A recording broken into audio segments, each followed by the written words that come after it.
سلام بیننده گرامی قدر آزادی، ساعت در دوشنبه 11 است و با تازه ترین خبرهای تاجیکستان و جهان در خدمت شما هستیم. مولا رجب یوسفی هستم در برنامه نوید بامدادی همراهتان. نخست میبینیم که در برنامه امروز 27 آگوست کدام موضوعها را داریم. ترکش های مرگبار در کنار فرودگاه کابل، 10 نفر کشته و زخمی شدند. روسیه 22 شهروند تاجیکستان را از افغانستان بیرون آورده است. و در ازبکستان محکوم شده ها با گناه بازمانچیگری سفید شدند.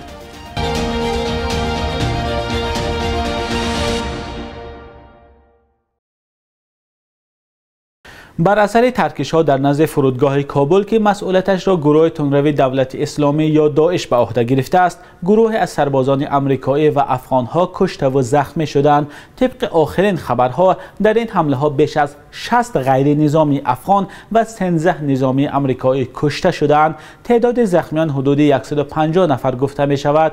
مقامات آمریکایی گفتند نخست در نزد فرودگاه 2 ترکش رخ داد و بعدا شخصان مسلح به سوی غیر نظامیان و نیروهای حربی آتش گشادند. گروه تندروی داعش مسئولیت حمله را به عهده گرفت و در بیانیه اعلام کرد که یکی از بمبگذاران مرگ طلب ترجمان ها و همکاران ارتش ایالات متحده آمریکا را هدف قرار داده است. ترکش ها روز 26 آگوست روی داده بی‌نظمی بیشتری را در فرودگاه کابل به وجود آورده است، جایی که هزاران نفر می‌خواهند از افغانستان همکنون زیر نظارت گروه طالبان به خارج فرار کنند. این گروه جنگجو 15 آگوست نظارت بر کشور را به جز از ولایت پنجشیر به دست گرفت. ترکش در بین ازدحام مردم که انتظار وارد شدن به فرودگاه بودند به وقوع پیوسته است. یک دیپلمات غربی در فرودگاه شهر کابل روز 26 آگوست گفت گرد و اطرافی یگانه فرودگاه بین المللی که در افغانستان فعالیت میکند با وجود آگاهی های امنیتی از احتمال حمله های تروریستی به نهایت سرآدم بود.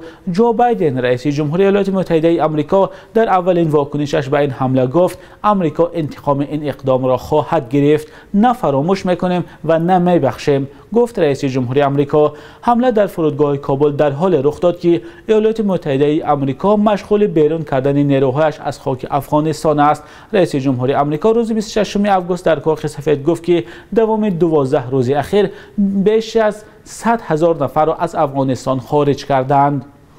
مقامات روسیه تعداد شهروندان تاجیکستان را اعلام کردند که روز گذشته از افغانستان بیرون آورده شدند. سفارت روسیه در دوشنبه با نشر اطلاعیه گفت که طریق هواپیماهای نظامی این کشور 22 شهروند تاجیکستان به وطن انتقال داده شدند. سفارت گفته است که در عموم زیاده از 500 شهروند روسیه و شهروندان دیگر کشورهای اتحادیه دولت‌های مستقل طریق هواپیماهای نظامی روسیه افغانستان را ترک کردند. معلوم نیست که شهروندان تاجیکستان که از افغانستان خارج شدند کیها هستند. در عکس‌هایی که رسانه‌های روسیه نشر کردند دیده می شود که بیشتری این شهروندان تاجیکستان زنان و کودکان می باشند. پس از اشغال شهر کابل از طرف طالبان هزاران نفر تلاش دارند که افغانستان را ترک کنند.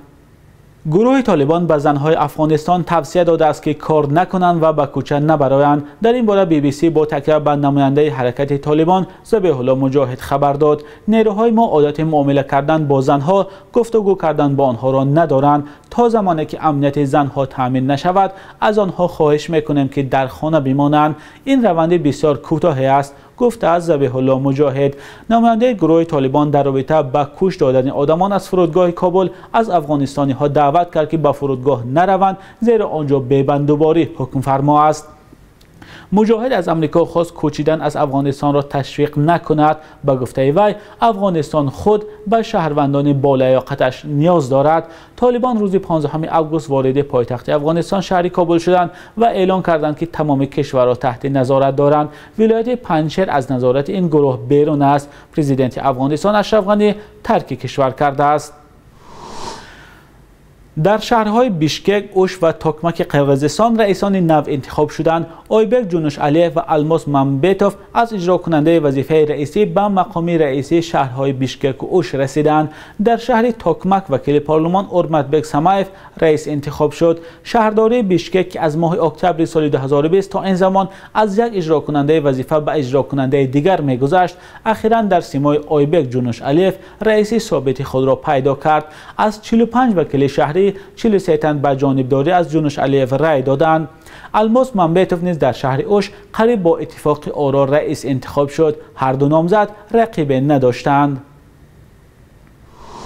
دادگاه عالی ازبکستان 115 محکوم شده در سالهای 1920-1930 در رژیم شوروی را سفید کرد که در حرکت باسمچی‌ها ضد ارتش سرخ روسیه اشتراک می‌کردند. قرار دادگاه عالی ازبکستان درباره بخشیدن گناه آنهایی که یک بخششان به حکم مرگ و دیگرها به مهلت‌های طولانی زندان محکوم شدند در قرار روز 25 آگوست اعلان کرد. بر اساس این گزارش کمیسیون ویژه‌ای که با امر پرزیدنت ازبکستان شوکت میرزیوف در سال 2020 تأسیس شد مردان سفید شده را قربانی سرکوب‌های رژیم استالینی اعتراف کرده است. این تفتیشات ثابت کرد که مردان مذکور از جانب ترویکا یا گروه 3 نفره ایبدار کننده های دادگاهی حکم گرفتند. ترویکا را آگپو نام نهاده تأسیس داد که بعداً به کگب تبدیل نام کرد. پرونده قربانی ها ماه فوریه امسال رسما به بررسی گرفته شد. حرکت باسمچی ها در آسیای مرکزی در سالهای جنگی یکم جهان از سال 1914 تا 1918 پیدا شد و در پایان سالهای 1920 از جانب ارتش سرخ شوروی نابود کرده شد.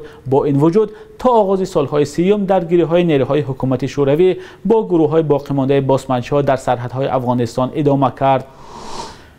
قصر پرزیدنتی فرانسه گفت که امام علی رحمان پرزیدنت تاجیکستان را برای یک سفر به پاریژ دعوت کردند. خبرگزاری تاس با تکیه به قصر الیسه پاریژ می نویسد که این سفر روز 13 اکتبر برگزار می شود و رحمان به پاریژ با دعوت پرزیدنت فرانسه امانوئل ماکرون سفر خواهد کرد. در خبر آمده است که ماکرون و رحمان با هم تلفنی صحبت کردند و در پایان این صحبت رهبر فرانسه همتای تاجیکش را به پاریژ دعوت نمود. ماکرون و رحمان در گذشته هم با هم دیدار کردند. ماه نوامبر سال 2019 هم رحمان در یک سفر رسمی مهمان امانوئل ماکرون در و قصر الیسه شده است. موضوع اصلی صحبت‌های امام علی رحمان و امانوئل ماکرون که روز چهارشنبه برگزار شد وضع در افغانستان بود. افغانستان کشور همسایه تاجیکستان که با هم بیش از 1400 کیلومتر سرحد دارند 10 روز با زیر اطاعت گروه طالبان است، اما هنوز جامعه جهانی حکومت آنها را به رسمیت نشناخته است. آقای رحمان در صحبت با امانوئل ماکرون گفته است که امنیت منطقه آسیای مرکزی با وضع افغانستان علاقمند است. پس از 10 روز واژگونی حکومت اشرف غنی به دست طالبان وضع در افغانستان همانا بحرانی میماند. و روز 25 آگوست کارمندان گذرگاه مرزی سر آسیای ولایت سرخاندرای ازبکستان در سرحد با شهر ترسونزاده تاجیکستان از قاچاق قریب 100 کیلو مواد مخدر پیشگیری کردند. عزیزه زاکر و نماینده کمیته دولتی گمرک ازبکستان در شرح این قضیه گفته است که مواد مخدر از یک ماشین تمغه مرسدس بنز تحت اداره شهروند تاجیکستان پیدا شده است. بخش یک روز تاریخ را همکارم خرامان بقازاده تقدیمتان می کند که مهمترین تحولات تاریخی در روز 27 آگوست را فرا می گیرد.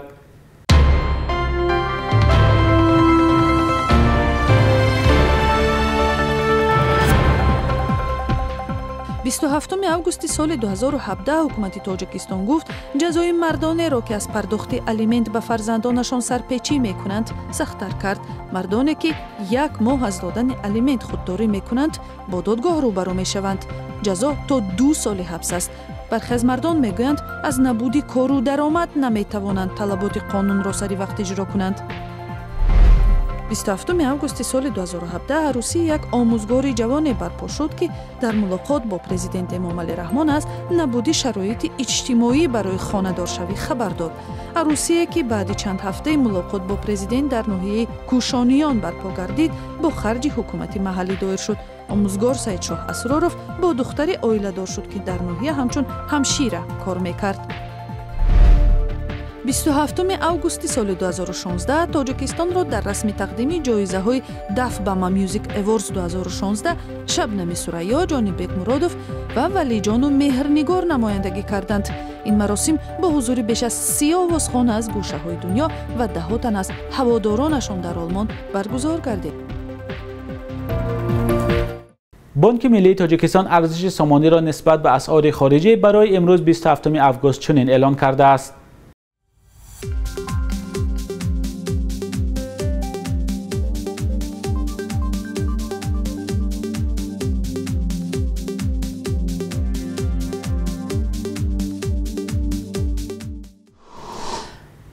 بیننده عزیز، اینجا رسیدیم با پایان برنامه نوید بامدادی. خبرهای از این بیشتر را در سامانه رادیوی آزادی با نشان www.azadi.org و صفحه ما در شبکه‌های اجتماعی پیدا کنید. این آخرین برنامه نوید در هفته روان بود. با امید دیدار در هفته آینده. خدا نگهدار.